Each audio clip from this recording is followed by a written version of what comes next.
श्रोते हो नमस्कार. आजच्या वृत्तविशेष कार्यक्रमात आपलं स्वागत. श्रोते हो, आज जागतिक छायाचित्रण दिवस. दरवर्षी 19 ऑगस्ट हा दिवस जागतिक छायाचित्रण दिवस म्हणून साजरा केला जातो. छायाचित्रणाच्या शोधानं मानवाच्या स्मरणशक्तीला नवा आयाम दिला. शब्द विसरले तरी छायाचित्र जिवंत राहतात. क्षण जातो पण त्याचा ठसा छायाचित्रातून कायमचा जतन होतो. 1837 साली फ्रान्समध्ये लुई दागेर आणि जोसेफ नीप्स यांनी दागेरोतीप ही तंत्रज्ञान पद्धत शोधून छायाचित्रणाला नवा जन्म दिला. 1839 मध्ये फ्रेंच सरकारनं हा शोध सर्वांसाठी खुला केला आणि हाच दिवस पुढे जागतिक छायाचित्रण दिन म्हणून ओळखला जाऊ लागला. हा दिवस जागतिक छायाचित्रण दिवस म्हणून ओळखला जाण्याचं श्रेय भारतीय छायाचित्रकार O.P. शर्मा यांचं आहे. त्यांच्या पुढाकाराने 1991 सालापासून हा दिवस जागतिक छायाचित्रण दिन म्हणून साजरा करण्यात येऊ लागला. या दिवसाच्या औचित्याविषयी सांगत आहेत ज्येष्ठ छायाचित्रकार मिलिंद ढेरे. इतर कलांसाठी फोटोग्राफी ही एक महत्वाची कला आहे. म्हणजे चित्रकला आहे, गायन आहे, संगीत आहे, नृत्य आहे. त्याच्यात छायाचित्रण कलेलाही तेवढंच महत्वाचं स्थान आहे. ते जागा करण्यासाठी नवीन पिढीलाही थोडंसं त्याचं औचित्य वाढण्यासाठी म्हणूनही हा दिवस साजरा केला जात असेल. आणि ह्या सगळ्यात अत्यंत महत्वाचं असं आहे की या निमित्ताने नवीन फोटोग्राफरची जी पिढी येते त्यांना थोडंसं सपोर्टिंग किंवा उत्साह वाटेल असा हा दिवस आहे की याच्यातून आपली कला मांडली जाणं. सोशल मीडिया सारखे अनेक गोष्टी आहेत त्याच्यावरती त्यांची कला मांडणं हे हळूहळू नवीन पिढी या दिवसाचा थोडासा काय म्हणता येईल या निमित्ताने स्वतंत्रपणे याच्याकडे पाहत असेल. आणि ह्याच्यात बऱ्याच गोष्टी अशा आहेत की सर्व जगभर हा दिवस साजरा केला जातो. अनेक उत्तम फोटोग्राफर्स या दिवशी आपली कला आणखीन एकदा वेगळ्या पद्धतीने त्याच्याकडे पाहतात. कालानुरूप छायाचित्रण कलेत अनेक बदल कसे झाले याविषयी मिलिंद ढेरे यांनी माहिती दिली. सुरुवातीला तो मोठ्या फॉर्मॅटचा कॅमेरा वापरायचे ज्याला त्याच्यात निळे उमटी दिसायची. प्रचंड जड कॅमेरे होते. ते वाहतुकीला सोपे नव्हते. छायाचित्रण कला जेव्हा सुरू झाली त्यावेळेला अवघड पद्धतीने तिची मांडणी झाली आणि त्याच्यावरती लोक ज्या प्रकारे काम करायचे म्हणजे ज्याच्यात जास्तीत जास्त स्किल होतं, परिश्रम होते, त्याचा अभ्यास होता, बारकाईने नवीन गोष्टी डेव्हलप केल्या गेल्या. ह्या सगळ्या पुढच्या पिढीला या गोष्टी उपयोगी पडल्या खरं तर. मग हळूहळू मॅन्युअल कॅमेरे आले, निगेटिव्ह ट्रान्सपरन्सीचे रोल आले आणि वेगवेगळ्या प्रकारे या नवीन प्रकारची फोटोग्राफी हळूहळू सुरू झाली. ही फोटोग्राफी खरं तर फार सोपी नव्हती. त्याच्यात अत्यंत परिश्रम होते. त्याच्यात निरीक्षणं अनेक होती. त्याच्यात आधी काळजी घेण्याच्या अनेक गोष्टी होत्या. त्या टेक्निकली खूप साऊंड लोक या सगळ्यात ज्यांनी निगेटिव्ह वरती काम केलं किंवा डार्करूम मध्ये काम केलं त्याच्यानंतर फोटोग्राफी करून झाल्यानंतर त्यांचं शिक्षण आणि त्यांची प्रगती किंवा त्यांचं नॉलेज हे खूपच वरचं होतं. आता हे सगळं बघताना असं वाटतं की ज्याच्या आता मोबाईलवरतीच फोटोग्राफी बरेच जण करतात किंवा मोबाईलमध्ये जेव्हा कॅमेरा आला त्यावेळेला ही गणितं फोटोग्राफीसाठी फार आश्चर्यचकित करण्याची होती की कोणी आता सहजपणाने फोटो काढू शकतो. दुसरी गोष्ट तो फोटो दुसऱ्या सेकंदाला जगाच्या कुठल्याही पाठीवरती पोहोचवू शकतो किती अंतर असलं तरी. ह्या प्रकारच्या बदलाचे संकेत हे नवीन तंत्रज्ञानाने आपल्याला दिले. ते मोस्ट इझियर असे होते आणि त्याच्यातलं एस्थेटिक्स हे हळूहळू कमी होत गेलं. आता इंटरनेट आणि इतर साधनांमुळे सोशल मीडियाच्या अनेक ब्रँचेसमुळे हे खूप सोपं सगळ्यांना झाले शिकणं. पूर्वी असं नव्हतं. पूर्वी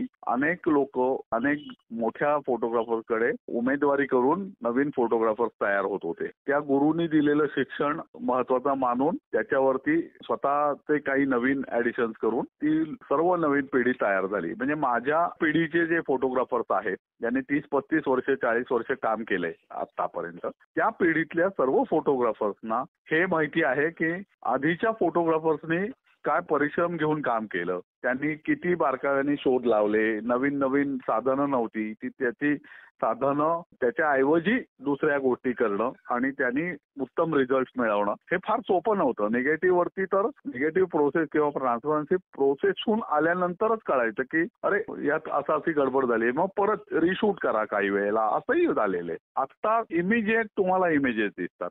काय काढलंय आणि कसं काढायला पाहिजे होतं किंवा काय चुका आहेत आणि काय बरोबर आहे हे सगळं इमिजिएटली डिजिटलमुळे आपल्याला डोळ्याला दिसतं. फायदे आहेत तसे तोटेही आहेत. त्याच्यातल्या सौंदर्यशास्त्राचा अभ्यास करणारी लोक फोटोग्राफीतल्या ही कमी आहेत. टेक्निकॅलिटीज मध्ये खूप लोक सहजपणाने जात आहेत. नवीन इक्विपमेंट येत आहेत, नवीन टेक्नॉलॉजी येते, आता AI पण आलंय हळूहळू आणि या सगळ्यांनी मूळ कलात्मक फोटोग्राफीला छेद गेलाय यात काहीही दुमत नाही. सगळ्यांना हे जाणवतंय की म्हणजे माझ्या पिढीतल्या सगळ्यांना की अपरिहार्य आहेत बदल. म्हणजे नक्कीच टेक्नॉलॉजीने सगळ्यावरती मात केली पण त्याच्यातला खरा फोटोग्राफर हा हळूहळू ओव्हरकम या टेक्नॉलॉजीने व्हायला लागलाय. टेक्नॉलॉजी हळूहळू सगळ्या फोटोग्राफीवरती मात करायला लागली.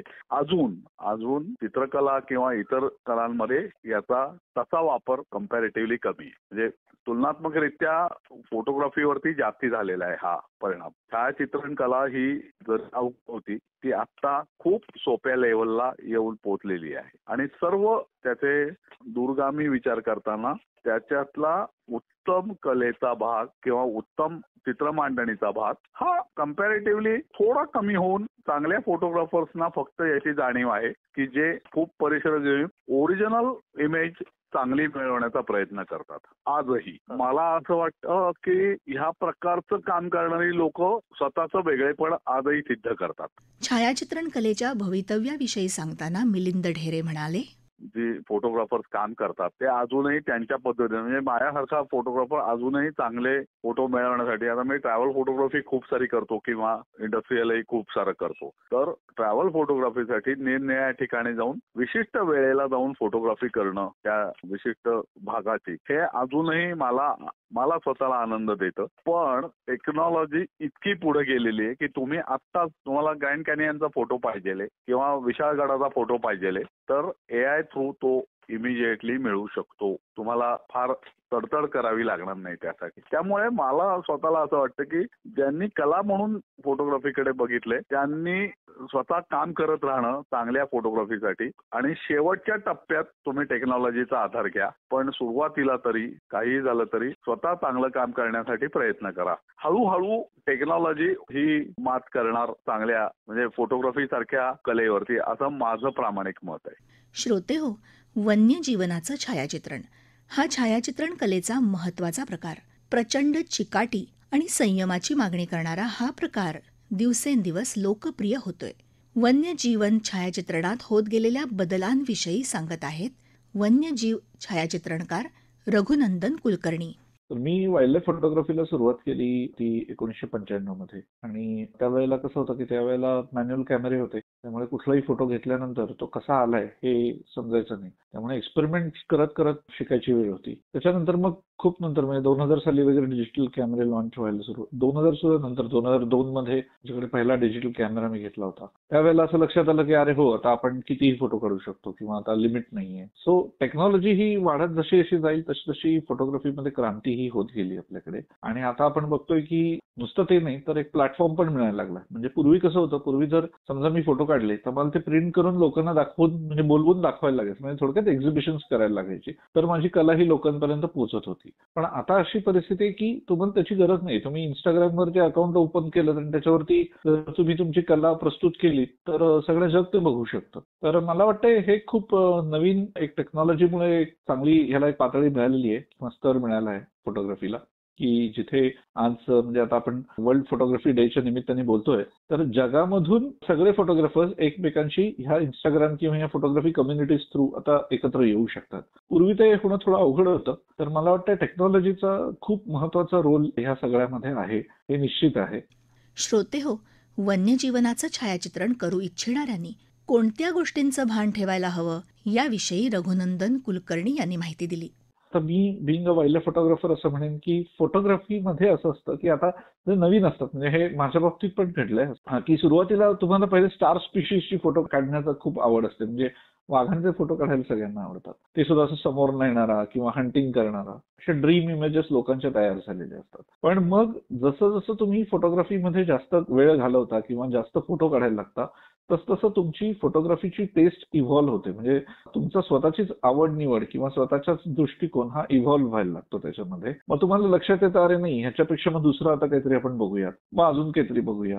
सो मला असं वाटतंय की फोटोग्राफरनी जे फोटोग्राफीच्या दृष्टिकोनातनं जर जंगलाकडे आणि निसर्गाकडे बघितलं, तर मग ते साधं पान असेल, मधमाशी असेल, फुलपाखरू असेल किंवा नुसता एखादा झाडावर पडलेला सकाळचा लाईट असेल किंवा गवतावरचे दवबिंदू असतील. निसर्गामध्ये अनेक असे घटक असतात की जे विशिष्ट वेळेला किंवा विशिष्ट एखाद्या ठिकाणी किंवा विशिष्ट रंगसंगतीनुसार खूप सुंदर दिसतात. मग ते सौंदर्य तुमच्या कॅमेऱ्यामध्ये तुम्ही कॅप्चर करणं, हा जेव्हा तुम्हाला एक अनुभूती ह्याची यायला लागते, तेव्हा मी म्हणेन तुम्ही मग आता तुम्ही प्रॉपर फोटोग्राफीच्या त्या एका एजला पोहोचलाय जिथे आता तुम्हाला माहिती आहे की तुम्हाला काय शूट करायचं. कारण खूप वेळा असं होतं की लोक जातात वेगवेगळ्या जगातल्या ठिकाणी आणि तिथली स्टार स्पीशीज फक्त शूट होते. पण कदाचित असं असतं की जर तुम्ही आता BBC अवॉर्ड्स पाहिले तर त्याच्यामध्ये कुठल्या तरी एखाद्या सिम्पल छोट्याशा जो रेग्युलर आपला डे टू डे लाईफ मध्ये सुद्धा दिसू शकेल असा साधा प्राणी किंवा पक्षी, त्याला सुद्धा बक्षीस मिळू शकतं. मुद्दा हा आहे की तो कुठल्या अँगलनी तुम्ही शूट करता किंवा त्याच्यात तुमचा बघण्याचा दृष्टिकोन कसा आहे. असं नाही की प्रत्येक फोटो हा कॉम्पिटिशनच्या दृष्टीने शूट करायला पाहिजे.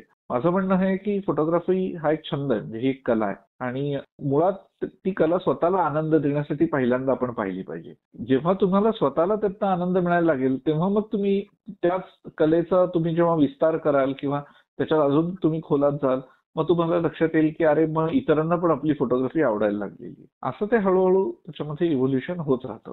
सो त्यामुळे मला वाटतं की ही प्रगती तर होतीच आहे, त्याच्यातनं दुसरी एक महत्वाची जी गोष्ट आहे की जी खूप गरजेची आहे ते म्हणजे अवेअरनेस. आज लोकांना फोटोग्राफीमध्ये वाईल्ड लाईफ फोटोग्राफी करताना, तो प्राणी बघताना किंवा त्या ऍटमॉस्फिअर मध्ये जाताना किंवा त्याच्या इकॉलॉजी मध्ये जाताना जेव्हा त्यांना हे लक्षात येतं की अरे मला ह्या सीन मध्ये तो प्राणी मिळतोय, म्हणजे ही संपूर्ण हॅबिटॅट, ही त्याची एक इकॉलॉजी आहे, तर तेव्हा कुठे लोकांना लक्षात येतं की अख्खीच्या अख्खी इकॉलॉजी जेव्हा वाचते किंवा ती वाचवली जाते तेव्हाच तो त्या प्राण्याचं अस्तित्व तिथे टिकून असतं. तर माझ्या मते कॉन्झर्वेशनच्या दृष्टिकोनातून सुद्धा, कॉन्झर्वेशन म्हणजे काय, शहरातली लोक डायरेक्टली जंगलात जाऊन कॉन्झर्वेशन करू शकत नाहीत, पण मुळामध्ये त्यांच्या मनात तो हेतू येणं आणि त्या दृष्टिकोनातनं तिथे काम करणाऱ्या लोकांना काही अंशी मदत करणं, हे त्यांच्या हातात नक्की आहे, जे ते करू शकतात. आणि त्याच्यामुळे टुरिझमला वाढ होते. जसं आता एखादा दुर्मिळ पक्षी एखाद्या ठिकाणी दिसायला लागला किंवा दुर्मिळ प्राणी एखाद्या ठिकाणी दिसायला लागला, तर ज्यांच्याकडे इच्छा आहे, ज्यांना फोटो काढायची, ती लोक तिथे जायला लागतात.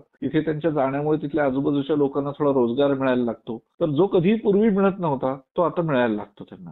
सो अशा बऱ्याच गोष्टी या वाईल्ड लाईफ फोटोग्राफीच्या निमित्ताने किंवा लिंक्ड आहेत एकमेकांशी.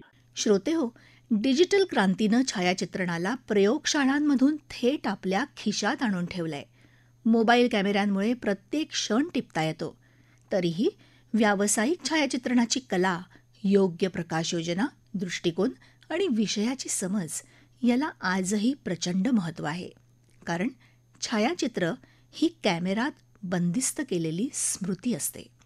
म्हणूनच जुन्या कौटुंबिक छायाचित्राकडे पाहिलं की आठवणींची दारं उघडतात. कॅमेरा फक्त दृश्य टिपत नाही, तर त्या क्षणाचा भाव, वातावरण आणि माणसांच्या नात्यांचा उबदारपणाही जतन करून ठेवतो. छायाचित्रण ही केवळ कला नाही, तर इतिहास, भावना आणि मानवी अनुभव जतन करणारं अमूल्य साधन आहे. जागतिक छायाचित्रण दिन आपल्याला याचंच स्मरण करून देतो. श्रोते हो, आपला वृत्तविशेष हा कार्यक्रम आपण न्यूज ऑन AIR या ॲपवरही लाईव्ह ऐकू शकता आणि तसंच आमच्या मुंबई एअर न्यूज या यूट्यूब वाहिनीवर कार्यक्रमाचं ध्वनिमुद्रण आपल्याला कधीही ऐकता येईल. याबरोबरच आजचा वृत्तविशेष हा कार्यक्रम संपला. हा कार्यक्रम आकाशवाणी मुंबईच्या प्रादेशिक वृत्त विभागानं सादर केला. संपादन आणि सादरकर्त्या भावना गोखले. निर्मिती सहाय्य गुरुनाथ तेरवणकर. लेखन आणि समन्वय उत्तमा चित्रे. निवेदन राजश्री आगाशे.